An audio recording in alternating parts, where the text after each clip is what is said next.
I am absolutely exhausted. Look at the state of my face. I haven't slept or anything.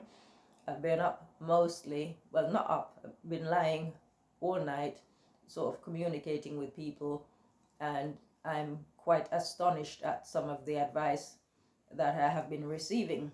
And a passage of scripture came to mind, and everybody knows that whether you're a believer or not, everybody knows, do unto others as you would have done unto you. So I've been getting various types of advice, such as, oh, just take a break, relax, look after yourself, don't go to the hospital. I said in the previous video last night that I was speaking to my ex military friend who contacted me out of the blue, and he lives close, he lives within walking distance to the hospital. And he said to me, that hospital you go in but you don't come out. So that's a little running joke that some people who know something about that hospital have. Now, when I went yesterday, the woman in the bed next to my sister, she's elderly and she has dementia. And my sister was the one indicating to me to get the nurse because she was aware of the needs of this woman. Her daughter couldn't be there because she had to be at a meeting for work. And so there are many nurses there, but sometimes people take on a profession for the money, not for the caring. Like, I love sewing, so even if you weren't paying me to do it, I would still sew. So I can't, judge not that ye be not judged. So I can't judge all of the nurses to say that they're just doing their job for the money. But many of them, I would say the majority, are from the third world. And sometimes people come abroad to make money rather than because they care about the type of work that they're doing. So like I said, it was my sister who was trying to get me to get one of the nurses to come and give the lady next to her medicine so she could go to bed, because her bedtime is sort of around 7 o'clock. Yeah, so that was that. Being aware of other people's needs. Yeah, so judge not that ye be not judged. So a lot of the time people judge me by their standards. I don't judge people by my standards, apart from the fact that I don't lower my standards to accommodate people with lower standards. So, but at the same time, I won't ask you to raise your standards. If those are your standards, then I just won't deal with you, especially not on a professional level. But again, it's the thing where people, they don't understand what I do. I mean, if you don't sew, if you're not if you don't work in the same industry as I do, you wouldn't have a concept of what it takes to get the work done. So when I've got people who do office jobs, who work 9 to 5, saying to me, oh, you need to rest, you need to take time for yourself. And it's like, where am I supposed to find the time for myself? Even before my sister got ill, sometimes I've been known to do 24-hour shifts, because if you literally work around the clock, if you've got a deadline, you've got to get it done. You have to be professional. You don't say to your customer, oh, I was tired. um, any reason you can come up with, sometimes people do. You don't come up with excuses. That is very unprofessional. And somebody like me, I don't do unprofessional. Where possible, I will just deal with the customer straight down the line. So yeah, so I've got my standards, other people have got their standards, but I always find it's people with lower standards who try to encourage me to do as they do. Okay, and then it goes and it says, for with what judgment ye judge, ye shall be judged, and with what measure ye meet, it shall be measured to you. Again, the thing is, again, it's the law of action consequences. People don't always like when things come back on them. They don't like it. They don't seem to remember the thing that they did to incur the consequence. But I try where I can. Again, I'm not trying to boost myself up, but I try wherever I can to make sure that I keep an eye on everything that I do and the consequences that may or may not occur. I mean, it's long, so I'm not really I'm not gonna go too much into it as such. I'm just scrolling down, see what I can find. Haha, I love this one. Ye shall know them by their fruits. For even so, every good tree bringeth forth good fruit, but a corrupt tree bringeth forth evil fruit. A good tree cannot bring forth evil fruit, neither can a corrupt tree bring forth good fruit. Every tree bringeth not forth good. Every tree that bringeth not good fruit is hewn down and cast into the fire. Wherefore by their fruits ye shall know them.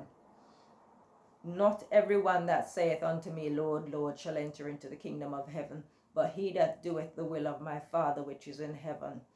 Many will say to me in that day, Lord, Lord, have we not prophesied in thy name, and in thy name have cast out devils, and in thy name done many wonderful works?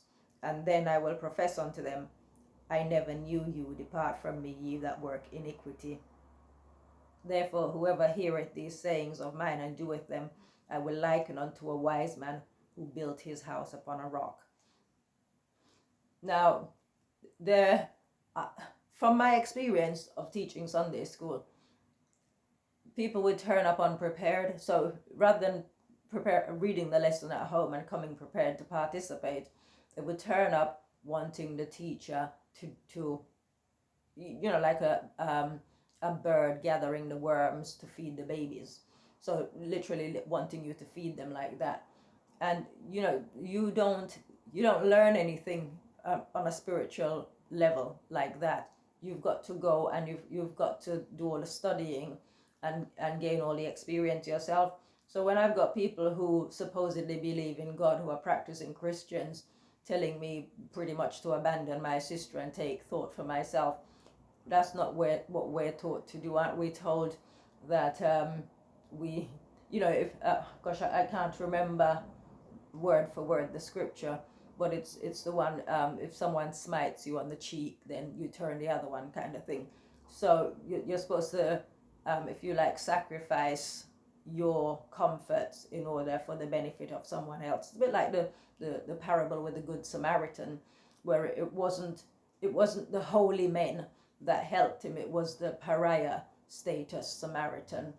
And it kind of shows you, like in my family, I don't have much status. It's a long story that I won't go into, but I'm sort of the dumping ground. I'm the one, when things go wrong, I'm the one who picks up, if you like, or who gets dumped on. And then when everything is okay, it's like nobody remembers me. It's like thanks for nothing. But I'm not here to complain about my situation, but it's just, I think it's very important for people to be aware of how they treat others.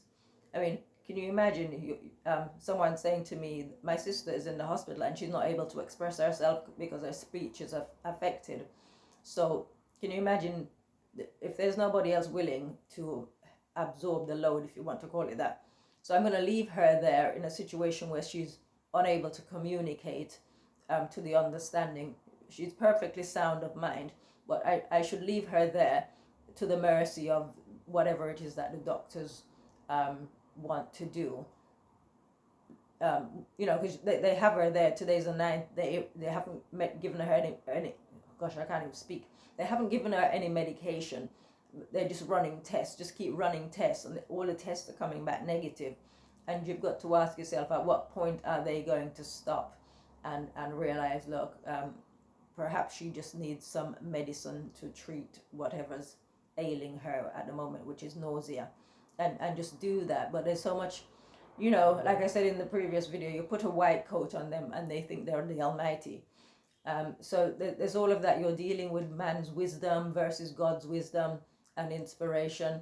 But I just think it's a sad state of affairs where you've got the supposed Christians who are completely useless, the ones who are supposed to be in the world, letting their lights shine before men so they can see their good works and glorify God in heaven.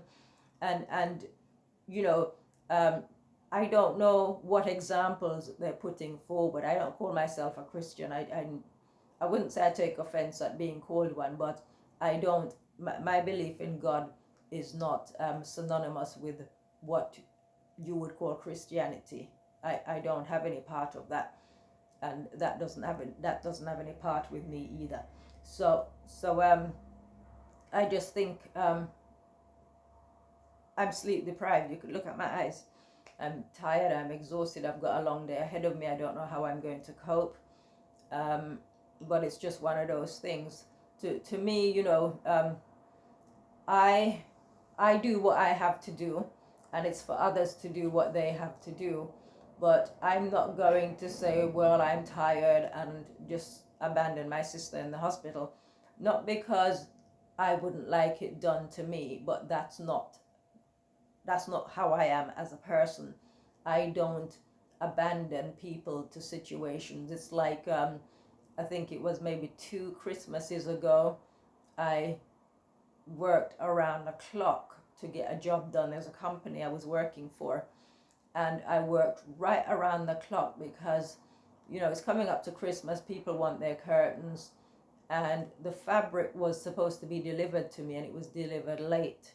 So I contacted I sort of work as the middleman. So I contacted the person who sent the fabric to me, who was having a bit of a disaster with meeting the deadlines. And I calculated that if I work X amount of hours around the clock, I can get this done and delivered if they give me 1 extra day. So I contacted her, and it turned out she'd gone home that day because one of her 2 children was ill, and she was just having a nightmare day.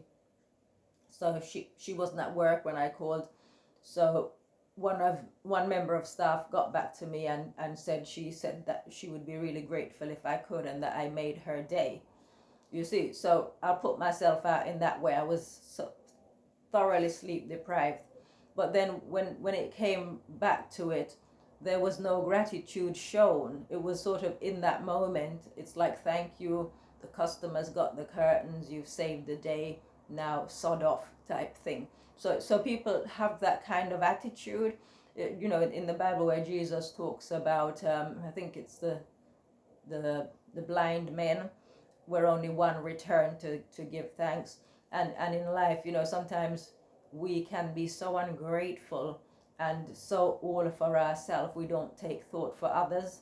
We just we want it all for ourselves. And yet if the shoe was on the other foot, I mean, in my life, I'm pretty much on my own. I've been like that all my life, not necessarily because I choose to be that way, but that's how it is. I've never had any support from the family. But I'm not wanting anyone to get the violins out or anything, but you just sort of learn, in my case, just learn to just get on with it. And I've crafted quite a good life for myself. I like my life. It's quiet, it's tranquil, I get to sew, I like sewing. And but my life at the minute is in upheaval because I've taken it upon myself to make sure that I am there for my sister.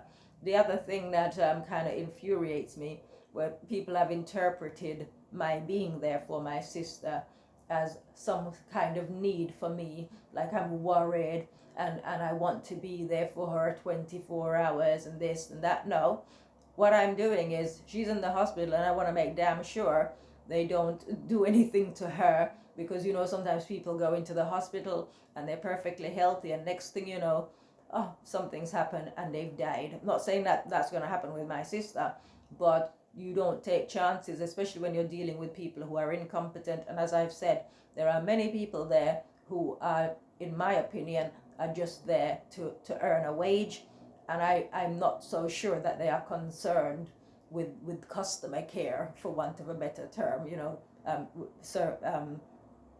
caring for the patients in that way. It's more about, this is a job and I earn money from it. For me, sewing is more than a job. I actually enjoy what I do, and even sometimes I will do more than the job is worth, because for the customer satisfaction. If I think it would look better this way, I will sort of put that in and say, well, what do you think about this? But I will do it at no extra charge, just because it's going to look nice. So for me, it's all about presentation. It's about getting the thing done because I love what I do. But if you're just doing it to make money, or doing it for any other reason than from purity of heart, then it to me, well, not to me, it tells you in the scriptures, to the Christians, to the believers, that it's not worth anything. It's vain. So shame on you for trying to drop your low standards on me. You need to up your game, because afraid to say your worship is vain. The God that you're serving, I don't know that God. And I think I've got some work to do before I head out, so I best get on with that. Have a good day.